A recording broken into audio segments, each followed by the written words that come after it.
आज मैं आपको ऐसी राज की बात बताने जा रहा हूं जिसके बाद मेरी गारंटी है कि दुख तो आपके पास नहीं रहेगा, रोग मुक्त हो जाएंगे, किसी तरह का दुख आपके पास नहीं है। लेकिन इसको ध्यान से सुनना। बहुत लोगों ने बार बार पूछा है कि एक बार दोबारा से बताओ, एक बार दोबारा से बताओ। मैंने बहुत पहले ये बात बताई थी। आज ध्यान से सुनना और इसको आजमाना, देखना, फिर दुख भाग जाएगा। हरे कृष्ण दोस्तों, मैं हूं अनुज शर्मा। तो सबसे पहले तो आपको बताता हूं कि दुख जाता कैसे। दुख की एक खासियत होती है, दुख कभी अकेला नहीं आता। दुख आता है ईश्वर को साथ लेकर आता है, और इतना भोला होता है कि उसको पता नहीं होता कि मेरे साथ ईश्वर चल रहे हैं।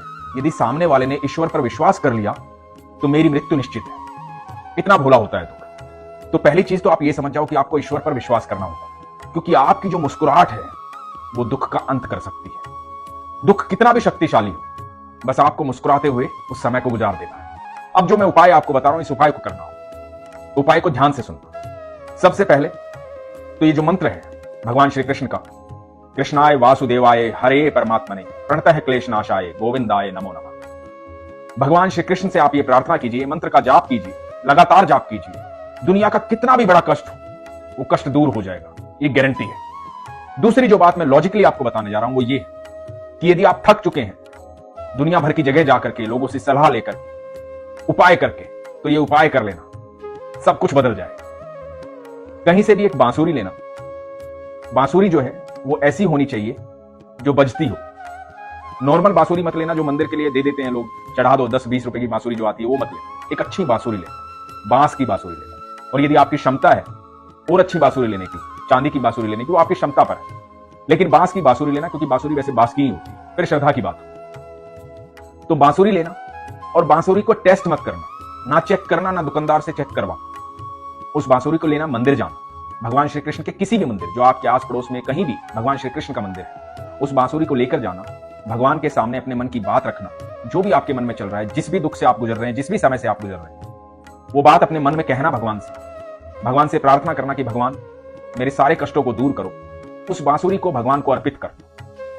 अर्पित करने के बाद वहां से आप चले आना, वो बांसुरी वापस मत लाना। अपने मन की बात कह के आप चले आना। आप यकीन मानना, कुछ ही समय में आपकी सारी समस्याओं का हल हो जाएगा। अब आप सोचोगे कि समस्याओं का हल कैसे हो जाएगा, तो इस बात को समझिएगा जो मैं बता रहा हूं। बांसुरी भगवान श्री कृष्ण को अत्यंत प्रिय है। बांसुरी एक ऐसा वाद्य यंत्र है, अब दुनिया में किसी भी व्यक्ति को यदि आप देंगे तो उसे लेगा और सबसे पहले उसे फूंक मारेगा, चाहे उसे बजानी आती हो या ना आती, लेकिन वो उसे फूकेगा जरूर। तो ये बांसुरी दे रहे हैं आप सर्वेश्वर को, भगवान श्री कृष्ण को। उनके होठों से लग करके बांसुरी जब बजती है तो अनंत ब्रह्मांड जो है वो सारा झूम उठता है। तो जब भगवान को आप ये बांसुरी देंगे और भगवान आपके नाम की बांसुरी बजाएंगे, तो जितने भी नक्षत्र हैं, जो ग्रह हैं, जो कुछ भी है, जो लोग बोलते हैं ना कि ये बिगड़ा हुआ है, ये बिगड़ा हुआ है, वो सब उस बांसुरी के चारों तरफ मंडराएंगे। और आपके नाम की जब बांसुरी बजेगी तो सारे दुख एक फूंक में गायब हो जाएंगे। लेकिन ये जो कुछ भी करें आप विश्वास से करें। एक ही बार करना है, ऐसा नहीं है कि आपको लगातार जाके बांसुरी देनी है, एक ही बार करना। ध्यान से सुनिएगा इस बात। तो एक बार जाइए, मन से बांसुरी देके आइए, उसके बाद विश्वास रखिए कि आने वाला समय आपका बहुत बेहतर होने वाला है। ये मैं गारंटी देता हूं कि सब कुछ बदल जाएगा, आपके जीवन में अच्छा समय आएगा। दूसरी बात है आपके प्रारब्ध। जो भी कर्म हमने किए हैं किसी भी जन्म में, कभी भी या अभी या कभी, तो प्रारब्ध हमें काटने होते हैं। लेकिन ईश्वर का संग जो है उन प्रारब्ध को काटने में आपको सहूलियत देता है, आसानी देता है, क्योंकि ईश्वर जब आपके संग रहते हैं, दुख कितना भी बड़ा हो वो कमजोर हो जाता है। दुख को एक ही तरीके से आप कमजोर कर सकते हैं, ईश्वर पर विश्वास करके। तो आप भरोसा कभी मत तोड़िए, किसी की बातों में मत आइए। जब आप कमजोर होते हैं, आपका वक्त कमजोर होता है, आप दुखी होते हैं, तो लोग तरह तरह की सलाह देते हैं, लोग भिन्न भिन्न बातें करते हैं, ये कर ले, वो कर ले, ऐसा कर ले, वैसा कर ले। कुछ करने की आवश्यकता नहीं है, सिर्फ विश्वास रखने की आवश्यकता है। एक अत्यंत खूबसूरत प्रसंग आपको सुनाता हूं, ये सुनिएगा। इस प्रसंग से आपको समझ में आएगा कि कौन है कृष्ण और क्यों बातें करते हैं हम विश्वास की, और क्यों मैं कहता हूं कि वो सारे दुख हर ले। तो ये बात है महाभारत शुरू होने से पहले। महाभारत शुरू होने से पहले हुआ यूं कि भगवान 5 जगह मांगने आए पांडवों के लिए कौरवों से।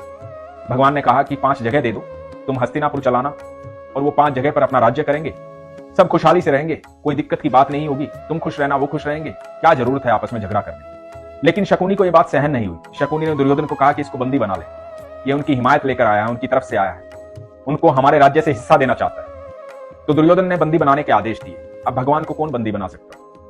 अनंत ब्रह्मांड के मालिक हैं। पहली बार भगवान श्री कृष्ण ने अपनी थोड़ी सी लाइट दिखाई, पहली बार ये बताया कि मैं हूं कौन और किसे बंदी बनाने जा रहे हो, तुम हो कौन। तो भगवान ने जब ये दिखाया तो सब चौंक गए। भगवान को कौन बंदी बना सकता था? भगवान अपनी बात कह के चले गए। जब श्री कृष्ण अपनी बात कह के चले गए तो कौरवों के राजा धृतराष्ट्र ने ज्योतिषी को बुलाया, सबसे मिलकर के सलाह ली कि क्या करें, अब या तो युद्ध होगा या 5 जगह देनी पड़ेगी। तो ज्योतिषी ने कहा, सुयोधन जो है, सुयोधन दुर्योधन का नाम, दुर्योधन हम उनको उनके कर्मों के कारण कहते हैं। तो ज्योतिषी ने कहा जो सुयोधन है, सुयोधन की कुंडली में राजयोग है, दुनिया में कोई भी हरा नहीं सकता, निश्चित तौर पर राजा बनेगा, कोई रोक ही नहीं सकता, कुंडली में लिखा है। तो आप निश्चित तौर पर विश्वास रखिए कि आपका पुत्र ही राजा बनेगा, युद्ध कीजिए। और एक ज्योतिषी के कहने पर युद्ध शुरू हो गया। जब युद्ध शुरू हो गया तो 3 दिन बीत गए। 3 दिन बीत गए और कौरव निपटने शुरू हो गए। तो धृतराष्ट्र ने ज्योतिषी को बुलाया और ज्योतिषी को कहा कि तुमने कहा था मेरा बेटा राजा बनेगा, तो ये क्या चल रहा है? तो ज्योतिषी ने कहा कि महाराज अभी तो 3 ही दिन हुए, मैंने तो परिणाम की बात की, इंतजार कीजिए, सुयोधन ही राजा बनेंगे। 8 दिन बीत गए, आधे कौरव निपट चुके थे। जब आधे कौरव निपट गए, धृतराष्ट्र चिंतित था। विदुर भी बहुत कुछ बता चुके थे, संजय भी बहुत कुछ बता चुके थे। ज्योतिषी को फिर से बुलाया गया। ज्योतिषी को पूछा गया कि ये बताइए, क्या आपने कहा था कि मेरा बेटा राजा बनेगा? 8वां दिन हो गया है, आधे से ज्यादा कौरव निपट चुके हैं, अब क्या कहते हैं आप? अब क्या कहता है आपका ज्योतिष शास्त्र? तो ज्योतिषी ने एक बात कही, वो बात आप ध्यान से सुनिएगा। ज्योतिषी ने कहा कि वहां कोई है जो समय और परिधि से परे है, वहां कोई है जिसने नक्षत्रों की दिशाएं बदल डाली, कोई है वहां। तो विदुर ने कहा कि श्री कृष्ण है वहां, प्रभु है वहां। दोस्तों, सारे नक्षत्रों का स्वामी मेरा कृष्ण है, मेरा ठाकुर है। जहां वो होता है वहां कुछ नहीं होता है, और जो वो चाहता है वही होता है। इसलिए इधर उधर भटकिए मत, विश्वास कीजिए।